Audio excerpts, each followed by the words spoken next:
I know you all guys are eagerly waiting for episode 3 of Fun with Physics. But before we go into that, just a quick update from Kai.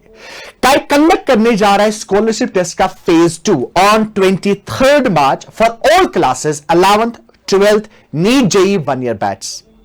और ये scholarship test 2 time slots में होगा. पहला जो time slot रहेगा that will be 11 AM in the morning और दूसरा time slot रहेगा same day 23rd March at 2 PM in the daytime. इसके साथ साथ आपको पता होगा काई ने अनाउंस किया 10 फुल सिलेबस टेस्ट सीरीज और ये जो टेस्ट सीरीज होगी ये भी स्टार्ट होने जा रही है from 23rd March and this test series is going to be completely free of cost. इसका स्केड्यूल भी आपको मिल जाएगा. इनफैक्ट आपको यहां पर स्क्रीनशॉट लेने की जरूरत नहीं है. आप इस QR कोड को स्कैन करोगे, अपने आप को रजिस्टर करोगे. रजिस्टर करने के बाद आपको एक लिंक मिलेगी जहां पर आप इस पूरे स्केड्यूल को जो है डाउनलोड कर सकते हैं. अस्सलाम वालेकुम dear students. So here we are with episode 3 of Fun with Physics and with me is my mentor. Sir कैसे आप? मैं ठीक हूं बिल्कुल. So, आज के एपिसोड में हम डिस्कस करने हैं something very fascinating and something very exciting. Okay, so let's begin with the problem. Sure. तो प्रॉब्लम का सारा कंटेंट हमारे पास है तो मैं सारा रीड आउट नहीं करूंगा. मैं अपने स्टूडेंट्स को डायरेक्टली एक्सप्लेन करके बताऊंगा कि what exactly this problem is all about and what exactly we have to seek out in this particular problem. Sure. Sir question हमारे पास है कि we have 2 particles. दोनों का मास आपके पास m और m है, दैट मींस आइडेंटिकल है. चार्जेस आपके पास q1 q2 है. चार्जर पार्टिकल q1 की height from the ground h1 है और चार्जर पार्टिकल q2 की हाइट जो है sir that is h2 from the ground. Means the 2 particles carry the charge as well. Absolutely, sir. Okay. Absolutely, sir. Now the question tells me, sir, that कि ये जो charger particle है जिसका charge आपके पास Q1 है, जिसकी height आपके पास H1 है. Okay. जब ये when we release these 2 charger particles, when we release these 2 particles, सवाल मुझे ये बता रहा है कि ये जो चार्जर पार्टिकल आपके पास है Q1, it takes time T1 to hit the ground, capital T. Okay. Right? Now the question asks me when the first charged particle hits the ground after time capital T, what will be the height of the second charged particle from the ground? Okay. So what I understand by the problem, मुझे ये समझ में आ रहा है मोटा मोटा वो ये कि आप दोनों चार्जड पार्टिकल्स को रिलीज कर रहे हैं. Perfect, sir. दोनों चार्जड पार्टिकल्स जो है फॉल होंगे. Right. जब आपका चार्जड पार्टिकल Q1 ग्राउंड को हिट करेगा. Perfect. तब आपके सेकंड चार्जड पार्टिकल की हाइट अबव द ग्राउंड क्या होगी? Absolutely. Am I right? Absolutely, sir. Okay, great. और ये भी एक्स्ट्रा चीज यहां पे दी गई है कि the time taken by the charged particle Q1 to hit the ground is T. Is T. That's Okay. already the part of the data. Great. Right, sir? Okay, fine. Now, sir, थोड़ा सा जो है हम इसकी dynamics को understand करने की कोशिश करते हैं. Okay. What exactly I mean by dynamics is that what are the forces actually acting on both the particles. Great. Right? Now, चूंकि क्वेश्चन हमें कॉन्टेक्ट नहीं बता रहा है कि gravity is in picture, so that means कि दोनों charged particles पे जो है डाउनवर्ड डायरेक्शन में ग्रेविटेशनल फोर्स लगेगा. Obviously. इनफैक्ट वो जो ग्रेविटेशनल फोर्स होगा वो सेम होगा because we have got 2 identical masses. So इसमें भी आपके पास सर जो है mg लगेगा और ये जो पार्टिकल आपके पास है इस पे भी mg लगेगा in vertically downward direction. Absolutely. Right sir? Absolutely. ना उसके साथ साथ जो है सवाल मुझे ये बता रहा है कि देयर आर चार्जड पार्टिकल्स. एक का चार्ज Q1 है, दूसरे का चार्ज जो आपके पास है that's Q2. So electrostatic force will come into the picture. Absolutely, sir. And there are light charges as well. So that means जो इंट्रैक्शन आपके पास होगी इसका नेचर जो होगा that will be repulsive. It will be a repulsive force. Which means that कि आपके पास जो ये 2 चार्जड पार्टिकल्स होंगे, आपके पास जो 2 चार्जड पार्टिकल्स होंगे इस पे भी आपके पास इलेक्ट्रोस्टैटिक फोर्स लगेगा और इसमें भी इलेक्ट्रोस्टैटिक फोर्स लगेगा, लेकिन डायरेक्शन जो आपके पास होगी वो डिफरेंट होगी. Obviously. इस पे जो इलेक्ट्रोस्टैटिक फोर्स लगेगा वो डाउनवर्ड डायरेक्शन में लगेगा और इस पे जो इलेक्ट्रोस्टैटिक फोर्स लगेगा that will be in vertically upward direction. Perfect sir? Perfect. Now there's a catch. There's a catch, and there is something which creates that excitement and fascination in this particular problem. Electrostatic force जो 2 charged particles पे operate कर रहा है, Right. वो इस particular problem को एक बहुत ही कॉम्प्लिकेटेड डायरेक्शन में ले जाने की Very कोशिश true, कर रहा sir. है. Very true, sir. Now, the kind of to me और टू स्टूडेंट जो कंप्लेक्सिटी यहां पर क्रिएट हो सकती है या हो जाती है वो ये है कि क्योंकि जो ग्रेविटेशनल फोर्स आपके पास है that will be constant, right? लेकिन जो इलेक्ट्रोस्टैटिक फोर्स आपके पास है, थोड़ा सा हम अंडरस्टैंड कर लेते हैं इसको सर। इलेक्ट्रोस्टैटिक फोर्स इस चार्जर पार्टिकल पे डाउनवर्ड डायरेक्शन में लग रहा है, इस पे अपवर्ड डायरेक्शन में लग रहा है, जिसकी वजह से क्या हो जाएगा कि इस पे जो नेट डाउनवर्ड फोर्स होगा that will be mg plus electrostatic force, और यहां पर जो नेट डाउनवर्ड फोर्स होगा आपके पास that will be mg minus electrostatic force. Absolutely perfect sir. Perfect. So इसकी जो नेट डाउनवर्ड एक्सेलरेशन होगी that will increase, that will be g plus something, more than g, more than acceleration due to gravity. Absolutely sir। Whereas ये जो charger particle Q2 आपके पास है उसकी जो acceleration होगी डाउनवर्ड डायरेक्शन में that will be less than g minus something. Which means that कि यहाँ पे ये जो दो चार्जर पार्टिकल्स है, क्योंकि डाउनवर्ड फोर्स दोनों चार्जर पार्टिकल्स पे इन टर्म्स ऑफ ग्रेविटी एक जैसा है, लेकिन electrostatic force makes it complicated.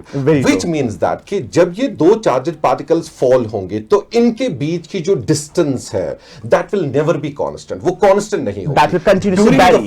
During the fall वो सेपरेशन जो है वो कंटिन्यूअसली चेंज होती रहेगी, विच मींस दैट इनके बीच का इलेक्ट्रोस्टैटिक फोर्स कांस्टेंट नहीं रहेगा बल्कि variable. And now that is actually the point sir. Now that is what brings some sort of complexity into this problem।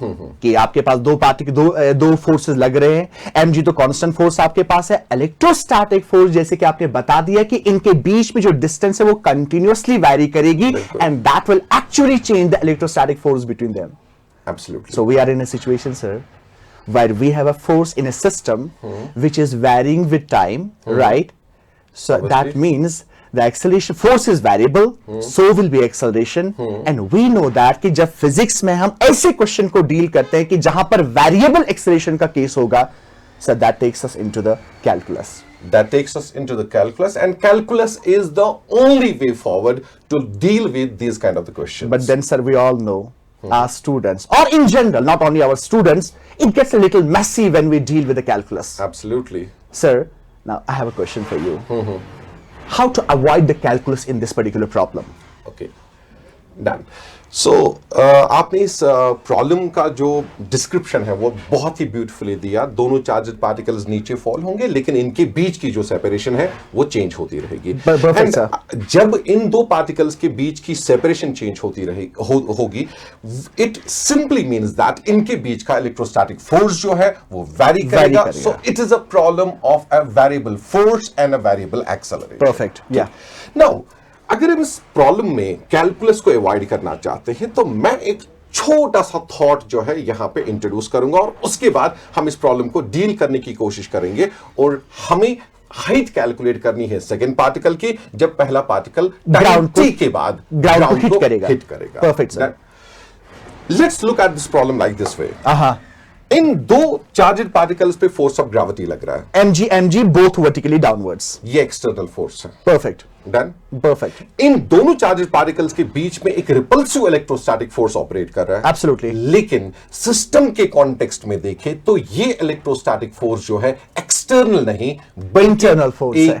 Internal force है। Perfect sir. Done. Done. अब क्योंकि electrostatic force internal force है, right. अगर हम इस problem को थोड़ा सा डिफरेंट प्रिज्म के थ्रू देखें, डिफरेंट लेंस के थ्रू देखें, डिफरेंट पर्सपेक्टिव के थ्रू देखें, तो ये सिस्टम जब फॉल करेगा, राइट सर, इस सिस्टम में जो अगर आप सेंटर ऑफ मास को कंसीडर करते हैं या ड्यूरिंग द फॉल आप सिंपली सेंटर ऑफ मास की मोशन को कंसीडर करते हैं, सेंटर ऑफ मास की मोशन जो है that will B only and only controlled by the gravity. Absolutely sir. Electrostatic force will be pushed out of the picture. Perfect sir. So my thought is this कि आप rather than focus करें कि दोनों charged particles का fall किस pattern का होगा, right. आप इस पे focus करें कि during the fall center of mass जो है उसकी final और initial position क्या होगी. Which means sir, the motion of center of mass will be seen simply from the perspective of motion of a particle under gravity. Absolutely right. That's a spot on thing. Right. अब अगर हम initially इस particular problem को देखें, दो charged particles के बीच की जो डिस्टेंस है, राइट सर, दो चार्जेड पार्टिकल्स की बीच की जो डिस्टेंस है initially that is H2 minus H1 minus H1. Yeah, perfect. Yeah. क्योंकि दोनों पार्टिकल्स का मास सेम है. Right. Center of mass जो है that will be Midpoint. exactly in the middle of the two Absolutely, particles. sir. Right? Absolutely, sir. So I would like you to first know कि आपके center of mass की initial position या initial height above the ground क्या है. अब it's very easy. यहाँ ये height आपकी H1 है. Right? Which means that ये वाली जो So I will write it for you from this side. I will write it for you. Please, that this will be one is H1 and obviously this one will be H2 minus H1 divided by 2. Absolutely right. This will be H2 minus H1 divided by 2. Now, Yeah. यहाँ पे मैं चाहूंगा कि अब आप with respect to the ground center of mass की initial height को workout करें. So that will be H1 plus H2 minus H1 by 2 That will be this height plus plus height. this. आप So the addition ले लीजिए. total will be, I think, H1 plus H2 minus, that will be simply H1 plus H2 divided by 2. So what I'm going to do for our viewers, Right, sir. मैं यहाँ पे एक box बनाऊंगा and इस box में हम लिखेंगे HI.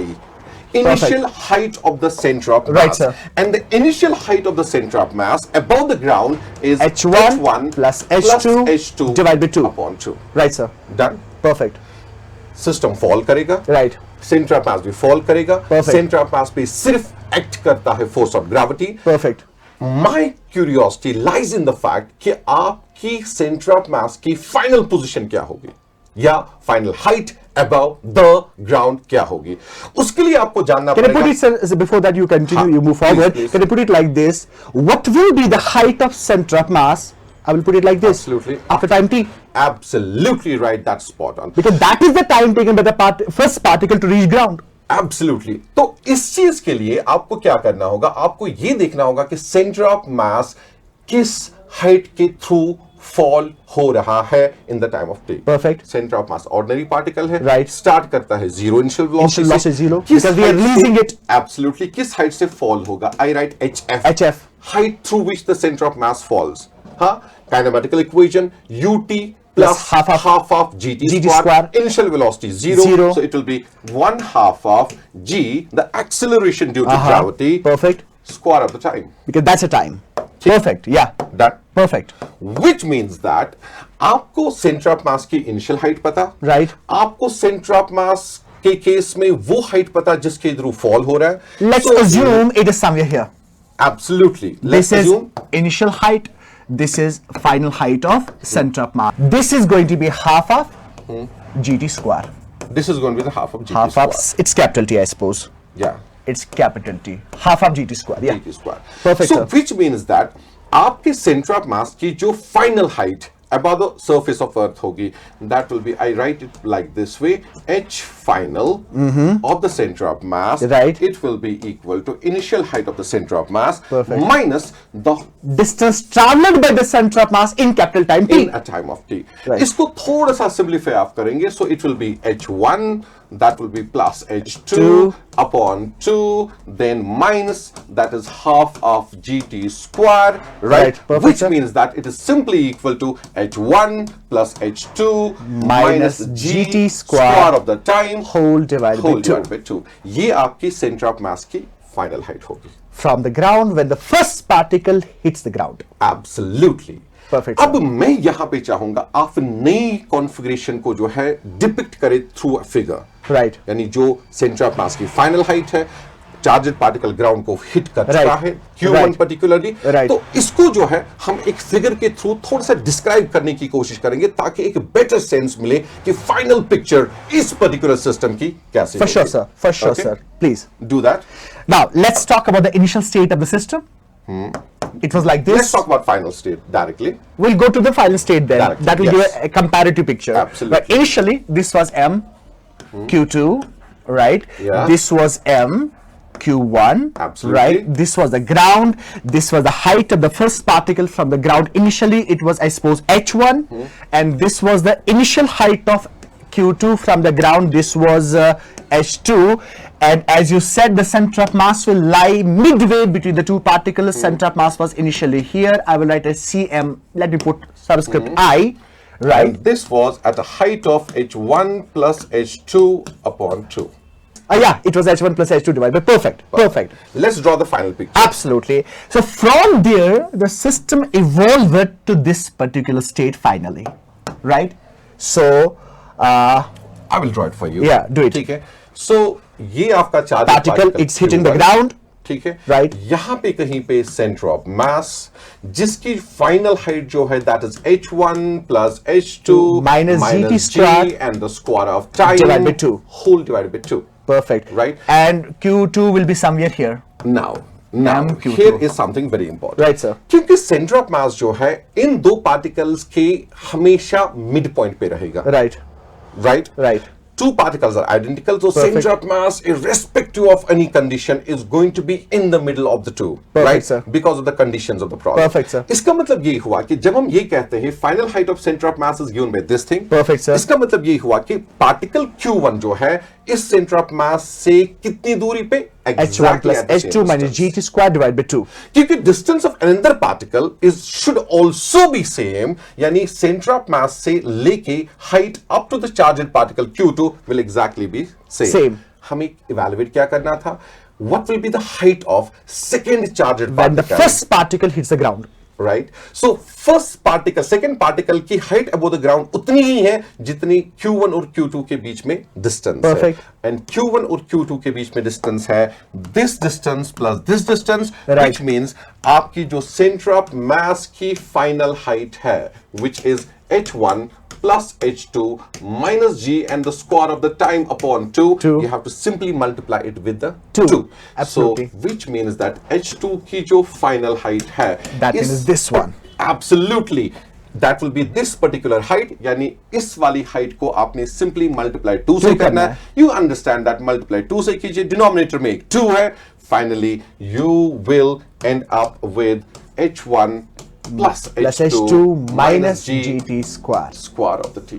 This is going to be the height of second charged particle Q2 जब पहला वाला charged particle Hit करेगा ground को. hit करेगा. Perfect, sir. ठीक है.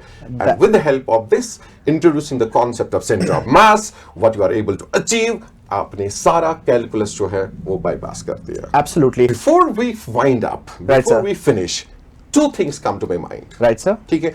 That can be a sort of food for thought for all the viewers, right? पहली बात, हमने यहाँ पे दोनों charged particles की charge जो है वो consider की same. Mass same किया. Mass same, sorry, Right. charge is different. Charge different. And charge is alike. Yeah. अगर हम इसी प्रॉब्लम को फिर से कंसिडर करें, लेकिन हम अज्यूम करें कि चार्जेस जो Q1 एंड Q2 दो चार्ज पार्टिकल्स पे एग्जिस्ट होती है, दे आर अनलाइक. एक चार्ज पॉजिटिव है और एक चार्ज नेगेटिव है. क्या इस पर्टिकुलर प्रॉब्लम में कोई कंडीशन चेंज होगी? क्वेश्चन विल रिमेन सेम, लेकिन आप देखोगे क्या फाइनल आंसर पे उससे कोई इंपैक्ट आ जाएगा अगर आप दो चार्ज पार्टिकल्स की चार्जेस को अनलाइक रखते हैं. 1 2 1 and the second one is slightly heavier. Right? Second one जो है वो हल्का सा भारी है और मैं चाहूंगा कि जो curious students है वो थोड़ा सा इसको वर्कआउट करने की कोशिश करें. जब ये दोनों चार्जेड पार्टिकल्स फॉल होते हैं, we clearly explained it कि आपके दो चार्जेड पार्टिकल्स की डिस्टेंस जो है या उनके बीच की डिस्टेंस जो है वो वैरी करेगी. क्या आप change of distance between the two particles को वर्कआउट कर सकते हो? यानी what I mean to say is that different points of time पे किस तरह से different दो चार्जेड पार्टिकल्स के बीच की हाइट जो है वो वैरी करेगी. यानी I am talking about what is the rate of change of a distance between the two particles with respect to the time. Perfect. ठीक है. Perfect. But that will be a little heavier, but curious students थोड़ा सा इसको जो है workout कर सकते हैं या इस पे सोच सकते हैं. Perfect, sir. So it was a brainstorming question actually, right? It was wonderful to discuss this particular problem. It was very exciting as well, right? Thank you so much, sir. Thank you so much. It was a wonderful time to discuss this problem. Always a great fun to be with you. Inshallah, we'll be coming soon with episode number 4. Till then, just take good care of yourself. Allah Hafiz. Thank you so much.